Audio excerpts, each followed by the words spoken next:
One of the most influential characters in pop culture, Batman has been part of our lexicon since 1939. With the release of Matt Reeves The Batman, it felt like an apt time to discuss the Caped Crusader's history in mass media. Let's start in 1943. 4 years after Batman makes his appearance in Detective Comics number 27, Columbia Pictures releases a 15-chapter theatrically released serial entitled Batman.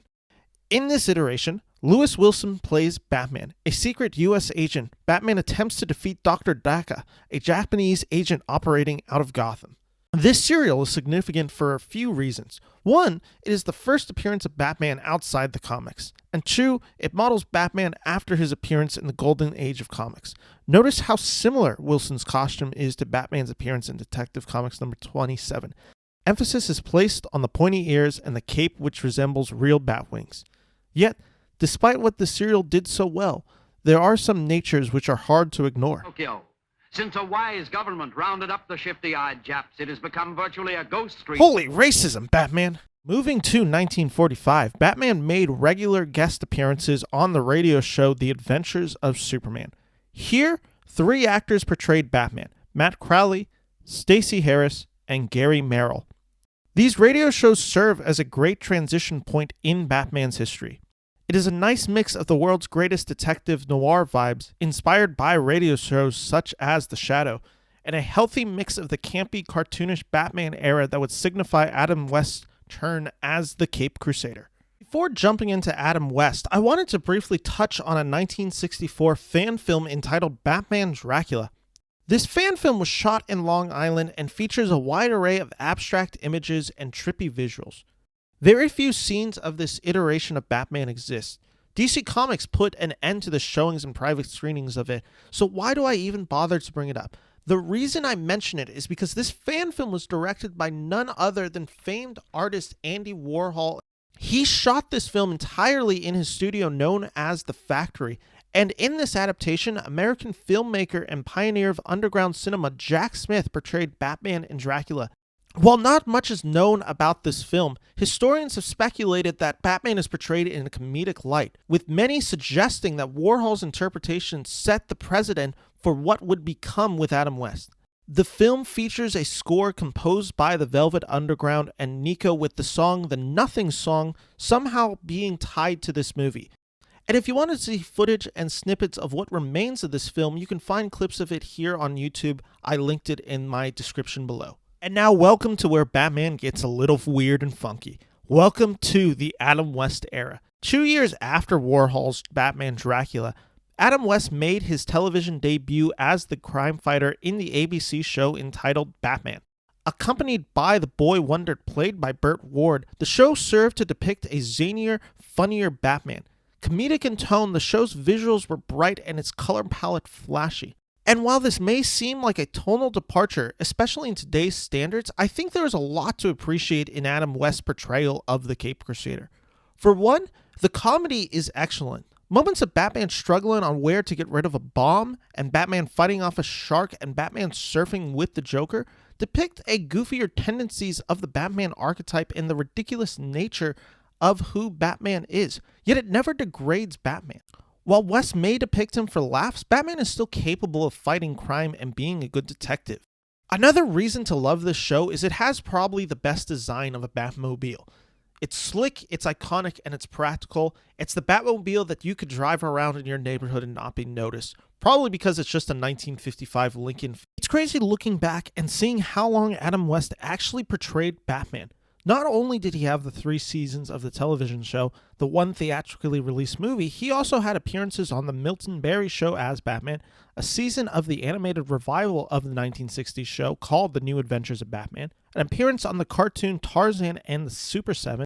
He became a regular on the cartoon Super Friends, appearing in 8 of its episodes, reprised the role once again in the superpower team Galactic Guardian. He also appeared in The Simpsons in an episode entitled Large Marge, commercials including Rally Car Wax, as well as a public service announcement which saw Batman encouraging school children to buy U.S. savings stamps to support the Vietnam War. Holy propaganda, Batman! Maybe my personal favorite of Adam West's return as the Caped Crusader is his appearance in the Hanna-Barbera Productions, Legends of the Superheroes. The idea of this show was to give a variety feel to the show. games were played, it was shot on a videotape, and it featured laugh tracks. 2 specials were filmed. The first one was a challenge where the Justice League, composed of a team that had Batman, Robin, Flash, Green Lantern, Hawkman, Captain Marvel before he became Shazam, Huntress, and Black Canary, who have to disarm a bomb placed by the Legion of Doom. And the second episode, it gets even more interesting. In it, you see Johnny Carson's sidekick, Ed McMahon, host a superhero roast. It is exactly as it sounds. They all roast each other, including Adam West portraying Batman, roasting the other heroes. Adam West and Burt Ward even got to see their characters make it to the 21st century.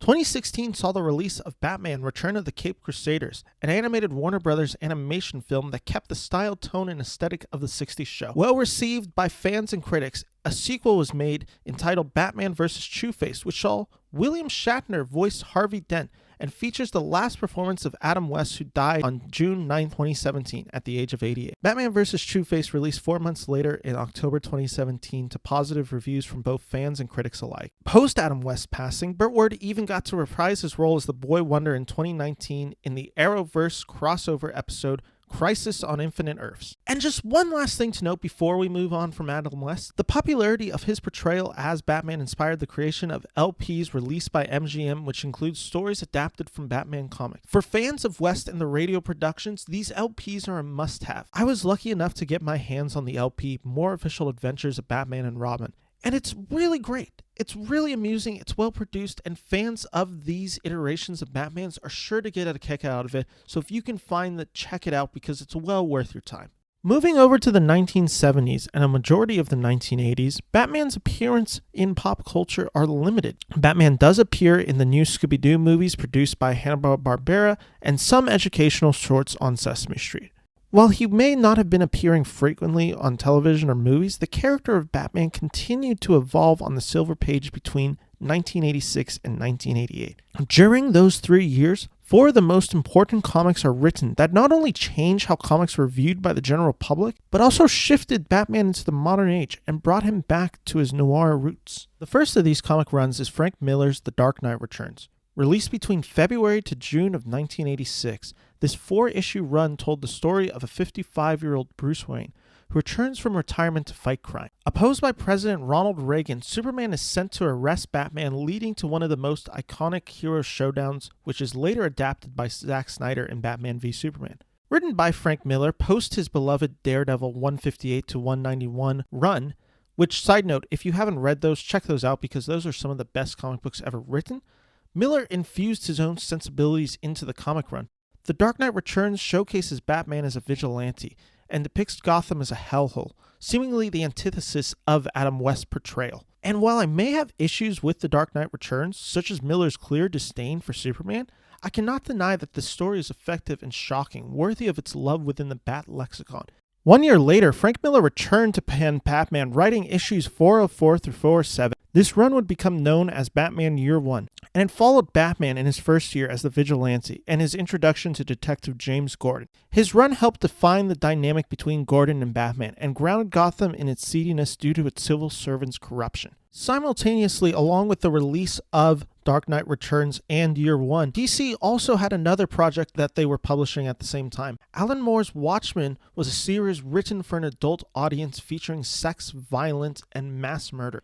That's a very teenage boy description of Watchmen. Please read the comic. It is much better than I just sold it. Post his run, Moore continued writing for DC and issued a one-shot entitled Batman the Killing Joke, which serves as an origin story to the Joker, featuring the Joker as a down-on-his-luck comedian who falls into a pit of acid. Moore showcased the similarities between Batman and Joker, with Joker reminding Batman that all it takes is one bad day. Despite the interesting dynamic between Batman and Joker, The Killing Joke is not without its issues. Moore's sensibilities as a writer may be even too dark for Batman. This issue features the Joker shooting and paralyzing Barbara Gordon, stripping her naked and proceeding to sexually violate Barbara and showing the photos to her father, Commissioner Gordon. It is extremely graphic, exploitive, and overly sadistic. Even Alan Moore has issues with this. In a 2004 interview with Wizard magazine, he recalls wishing DC reined him in on his decision to cripple Barber, but stated that the DC editors told him to quote-unquote cripple the bitch, which gives insight into the attitudes and misogynistic treatment of Barbara Gordon during this era. Multiple elements of the Killing Joke have been brought over to Batman film,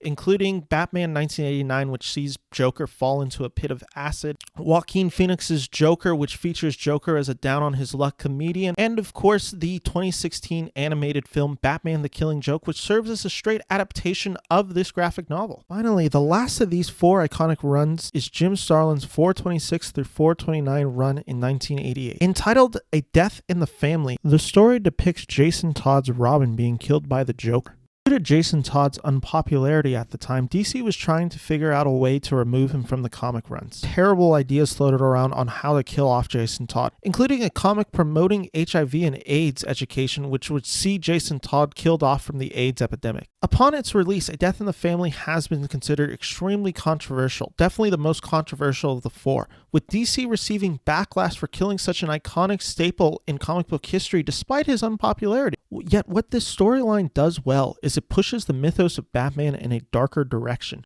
You see his grief dealing with the loss of Robin and his darker tendencies when he is hunting down Joker for killing him. This darker direction that Batman takes becomes apparent 1 year later when Batman makes his triumphant theatrical return in Tim Burton's Batman. But we'll get to that next time. So thank you for joining me on this episode exploring Batman's history, and we'll be back soon for part 2.